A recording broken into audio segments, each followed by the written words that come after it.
Voilà une petite vidéo pour vous expliquer les amortissements des immobilisations.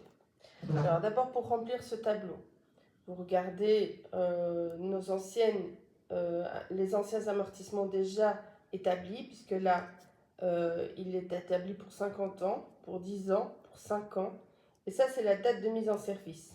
Donc on a déjà commencé les amortissements sur ces trois éléments, d'accord?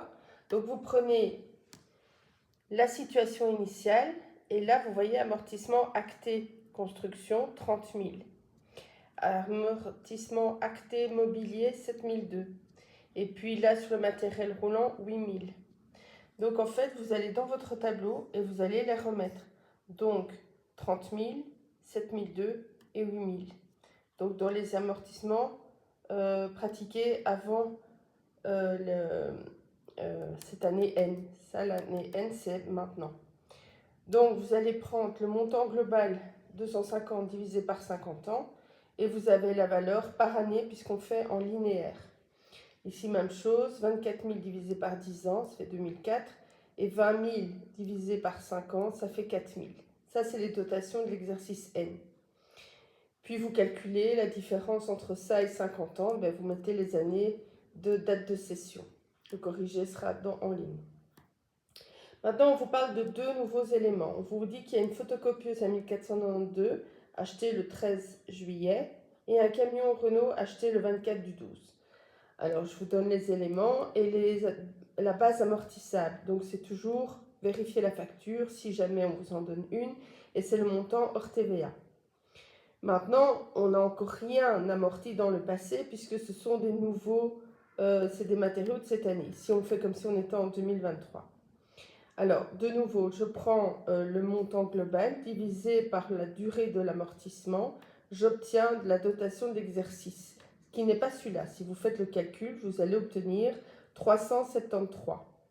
Mais comme on a démarré le 13 juillet 23 et pas le 1er janvier de l'année, vous êtes obligé de calculer le prorata temporis. Alors là, je vous ai fait l'exercice derrière.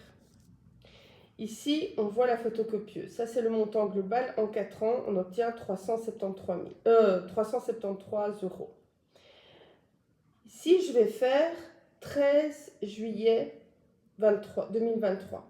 Donc, qu'est-ce qu'on va pouvoir amortir cette année? De 13 juillet jusqu'à fin décembre. On calcule.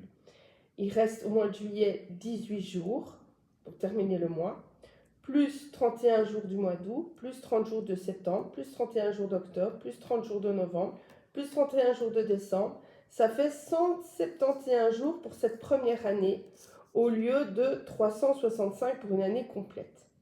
Donc la première partie de l'année, on n'aura qu'une partie des mois amortis. Sur les 4 ans, on n'a que ceci qui a été fait. Et le reste, donc janvier, février, mars, avril, mai, juin et juillet jusqu'au 12 du 7, puisque tout ça aura déjà été fait. Pour faire une année complète, pour faire 365 jours, il me reste 94 jours encore à amortir. Donc qu'est-ce que je fais ici? Je prends mon montant de 373, qui vaut pour une année complète. Je le divise par jour, donc 365 jours, et je multiplie par le prorata temporis que je sais. Donc ça, c'est les jours que je peux amortir.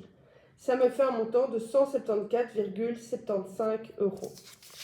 Et ça, c'est pour ma première année. La différence, pour avoir l'année complète, je la mets la dernière année, donc 198,25. Donc comment je fais? Vous voyez qu'il y a 5 ans.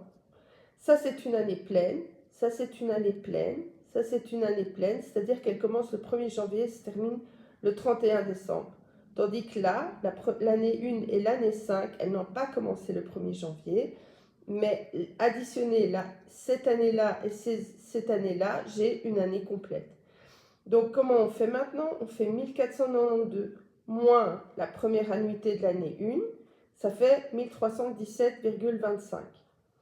L'année 2, 3 et 4 sont des années pleines, donc ça faisait 373 comme on avait calculé. Donc je le note. Donc, je ne me trompe pas, oui, 373, donc c'est bien le montant divisé par 4. Je le note et maintenant je vais à chaque fois faire ce montant-là, moins la nouvelle année, donc de l'année suivante. Il me reste 944,25 à amortir.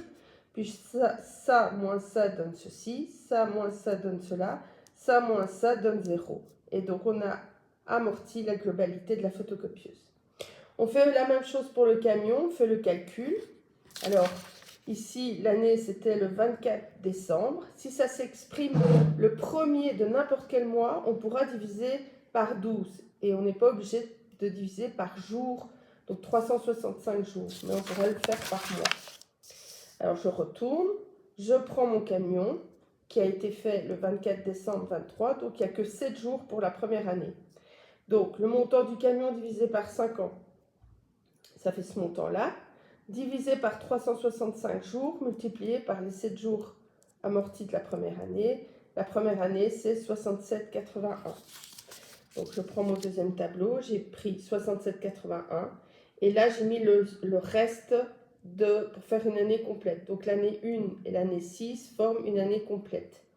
Les autres années sont déjà des années de 365 jours. Donc, je fais le montant du départ moins la première annuité, ça fait ça. Ça moins ça donne ça, ça moins ça donne ça, etc. jusqu'à ce que j'ai tout amorti. Maintenant, on fait les écritures comptables.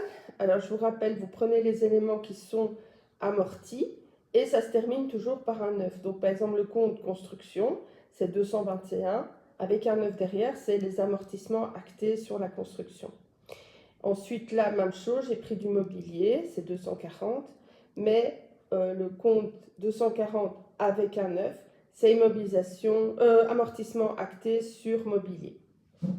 Donc, première chose, on regarde sur quel compte on va rentrer la totalité des dotations. Donc ici, ça concerne uniquement les frais aux établissements, c'est le compte 6300. 6301 concerne les immobilisations incorporelles. Ici, on n'a que des immobilisations corporelles. Donc, on va tout mettre dans ce compte-là, 6302. Alors, on a acté tous les amortissements qu'on avait. Donc, on a ce compte-là pour la construction, pour le mobilier, pour le matériel roulant, etc. Là aussi, c'était le matériel roulant, le nouveau. Et celui-ci, c'est la photocopieuse. Et puis, vous mettez le montant de l'annuité. D'accord? Donc, ici, je vous rappelle, on l'avait sur le montant ici. Donc, c'est les montants de l'année N. Quand j'additionne, quand j'ai la totalité, je n'ai pas la bonne feuille, voilà, ça fait bien un montant de 11 642,56 et ça, c'est terminé. Donc, ne pas oublier de mettre ODF, le mois, le jour, le mois et le numéro de votre TC.